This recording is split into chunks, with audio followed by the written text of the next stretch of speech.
You could probably already tell by the title of this podcast, but just in case, a heads up. Adult language will definitely be making an appearance. So if you're at work, around the kids, or just in front of some judgy pets, might want to grab some headphones. Here we go.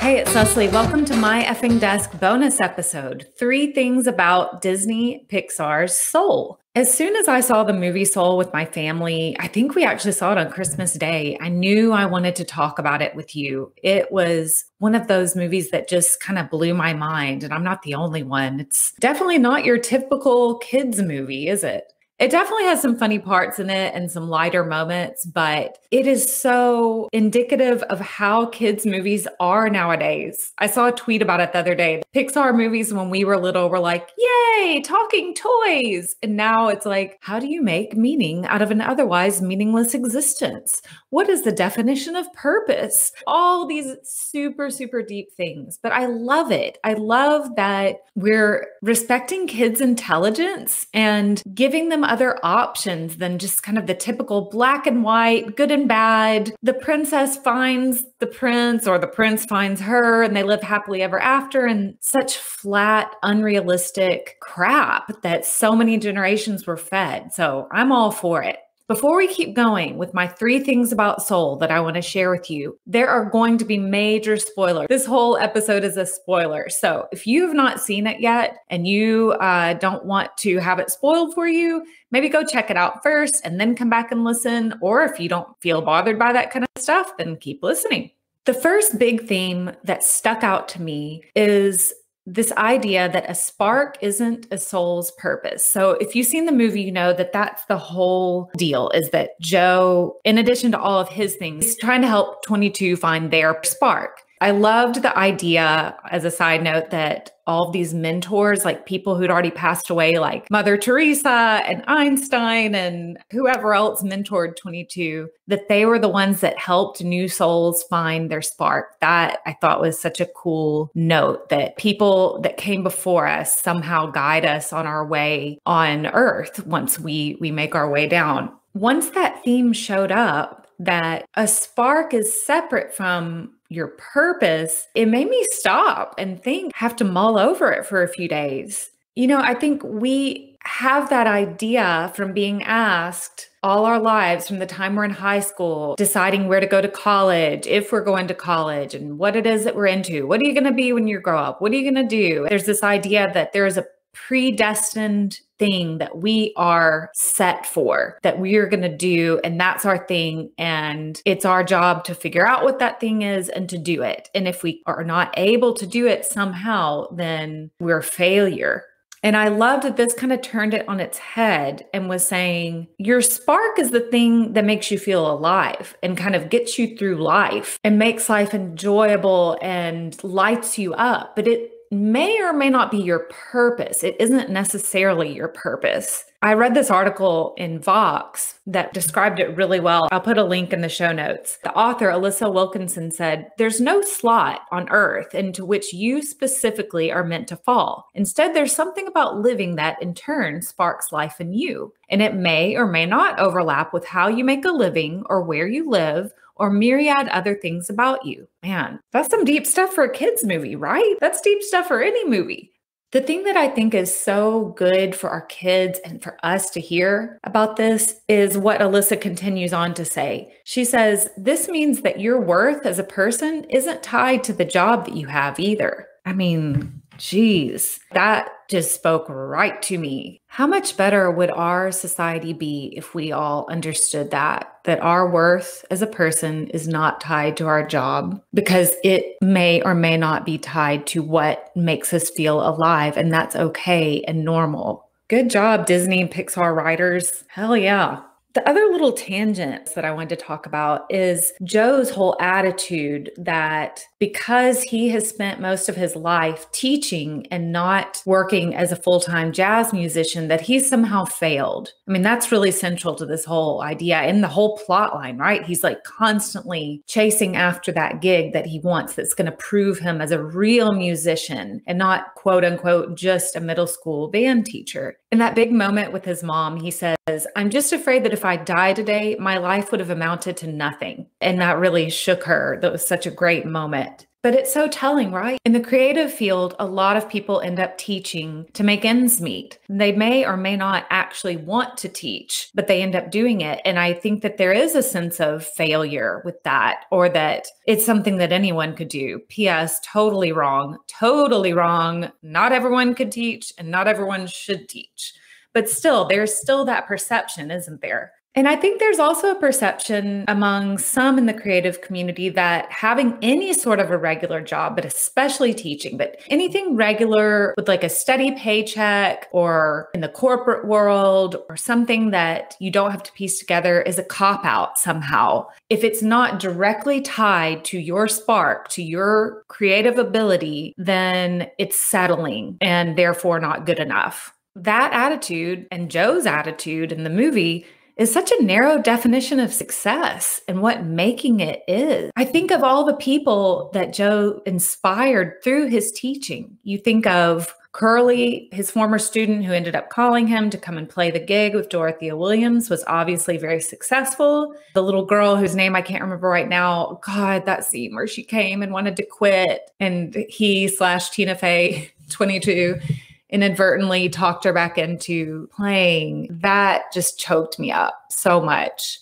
So who's to say that's not successful, right? I mean, who's to say that just because he is not working as a jazz musician and nothing else, that his life has amounted to nothing? It reminds me also of that movie, Mr. Holland's Opus, where it was a similar situation. The main character, Richard Dreyfuss's character, had to teach because life kind of kept getting in the way. And he really wanted to, I think he was a composer. And at the end, when he's retiring and all of his former students come back, and oh my God, I'm just getting choked up just thinking about it. Your art is not just about what it does for you and the emotions that it produces in you and the boxes that it checks off on your bucket list. It's about what it inspires in others and the gifts that it gives to others. There was also a moment where Joe's preconceived concepts of being born to do a certain thing really got turned on their head when he's talking to Des, the barber. And he explains to 22 outside the barber shop that Des was just born to be a barber. Like, that is his spark. That's his thing. And he's surprised when they get into the conversation a little deeper to find out that he actually wanted to be a vet and couldn't because his daughter got sick and barber school was cheaper, he said. So Joe/22 says, well, wow, that sucks. Like, you must be miserable now. And Des is like, no, I'm happy as a clam. I get to meet interesting people and make them feel good about themselves. So again, what a great message for everyone, but especially for kids, to take that pressure off of having to find a job that overlaps with your spark, combining that with your purpose and all of these things into one, and instead making the most out of whatever it is that you have. All right, the second thing that caught my attention in Disney Pixar's Soul movie was the concept of lost souls. That again was something that really tugged at my heartstrings. The way they animated them, it almost looked like those microscopic bacteria. I forget what they're called, but they're super creepy. Moonwind's character says lost souls are obsessed by something that disconnects them from life. And there was the one going around saying, make a trade, make a trade, make a trade. And you find out it's the stockbroker guy just like sitting there in his cubicle doing this monotonous job until he kind of breaks free. I felt like that was exclusively for the adults in the audience. You know, it was hard to watch because I feel like there are so many lost souls, you know, for one reason or another. I mean, damn, it's just easy to let life beat you down and become one of those people that's just obsessed by maybe something in your past or something that's going on now. Or I don't know, I could see me going around there being like, get the kids to bed on time, get the kids to bed on time, get them fed, his homework done. No one is immune to that. And I think we've all felt like those lost souls at times. I remember specifically when my twins were little and I was actually teaching at the time and just feeling like a robot. That feeling comes back to me every now and then when I'm not doing anything to like feed my soul, to take care of myself. I'm just kind of going through the motions of getting everyone fed, getting everyone's basic needs met. You just start to feel like, what's the point? I'm just a robot that cooks and cleans and tucks people in and manages. It was so gratifying to see the guy kind of go crazy with happiness and break out of all that. Later, when I was thinking about that deal with the lost souls, it reminded me of The Artist's Way, Julia Cameron's creative Bible. If you haven't done that, I highly recommend it. Her whole thing in that is about getting unblocked, that you can't create fully until you are unblocked, and that the unhappiest people in the world are blocked by something. Creative people are happiest when they are creating, and they can't create if they're blocked. So being blocked could come in the form of being shut down by a teacher at a young age, at an impressionable age, and they tell you your painting is crap, you're talentless, and you should just give it up. Or a parent who wasn't supportive of you. There's all sorts of ways to get blocked. I think Steven Pressfield even talks about this in The War of Art. He alleges that Hitler was actually a pretty decent artist, a pretty good painter. I don't remember how, but somehow got blocked and stopped painting and became what he became. I don't think he attributes the entire Holocaust to him being a blocked artist, but there's the idea that it does disconnect you from life.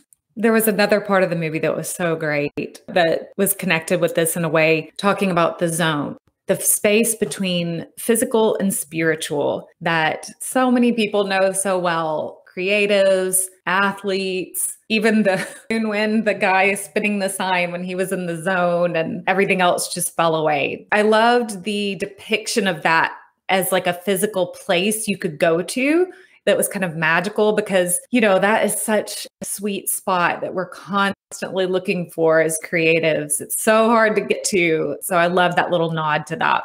The last thing I wanted to talk about with soul was at the very end, this idea of success as being fleeting. And it was so timely because I think I saw this right before episode 5 of this podcast came out, the Ask Me Anything episode. And I had talked in that about this idea that people have that if they can just get published, if they can just land that part, if they can just get into that gallery or a critique in the New York Times or some outward sign of acceptance of having made it, that their lives will change. And I say in that episode that the person you are before you're published or critiqued or reviewed or in that role or cast is the person you're going to be afterwards. It's not going to change. So I loved at the end, after Joe had spent the whole movie trying to get to this gig with Dorothea Williams, he keeps saying, if I can just make it to this gig, my whole life will change.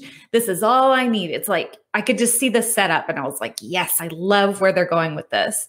And the moment when he finally makes it is magical, and he's in the zone and everyone's just grooving and jazzing, and it feels so satisfying, so fulfilling. And then it's over and he's standing out in front of the club waiting for a cab or something. And he asked Dorothea something like, well, what do we do now? And she's like, well, we come back tomorrow and do it again. And he kind of stops and is like starting to feel bummed out. And she says, what's wrong? And he's like, I've just been waiting for this day my whole life. I thought I'd feel different. And here's what she says. I heard this story about a fish. He swims up to this older fish and says, I'm trying to find this thing they call the ocean. The ocean, says the older fish. That's what you're in right now. This, says the younger fish, this is water. What I want is the ocean. And then she just walks away and he's left to contemplate this metaphor that she's dropped in his lap. You see him riding the subway home and everything is as it always was. It's exactly the same as it was the day before. when he didn't have this life-changing experience, this incredible moment in the zone. It's all kind of gray. Everyone's on their phones. It's hot and stuffy and smelly. It reminded me of those moments after finishing an amazing performance on stage to a sold-out house, like I did Evita about a year and a half ago. Bucket list role. A role I never thought I would play, but always hoped I would. I would just feel like I'd nailed it. I would be in the zone completely. The audience was right there with me, and we had that connection, and it was incredible. And then I'd get off stage and get out of my costume, take off my wig, get on my street clothes, and drive home. And a kid would be sick, or the cat had thrown up on the carpet or something, or there was a pile of dishes left to do in the sink. And it can be really easy to get bummed out by that. It's like you're expecting to step out of that zone into like a musical or something. I don't even know what, into something magical, like the world has somehow changed because for that moment it did for you. But that's not how it works. It's just back to life. It was a momentary sort of reprieve from your troubles and from everything. And that has to be enough. And as wonderful as that is, it's fleeting. So all we can do is enjoy it while it lasts. All right. I hope you enjoyed this episode of 3 Things About Disney Pixar's Soul. A little bit different from our normal episodes, but it definitely felt in keeping with lots of the themes we've been talking about so far this season. If you have any thoughts about the movie or anything else that you'd like to share with us, shoot an email over to myeffingdeskpodcast@gmail.com. Don't forget to leave us a review and a rating if you're enjoying the show. We really appreciate that, and it helps new people find the show. Make sure you're also following us on all the social media places, Facebook and Instagram at My Effing Desk Podcast, Twitter at My Effing Desk Pod, Pinterest and TikTok as well at My Effing Desk Podcast. I'm going to do a whole board on Pinterest about soul stuff, which should be lots of fun. So check that out. We'll see you next time. And until then, go shake some shit up.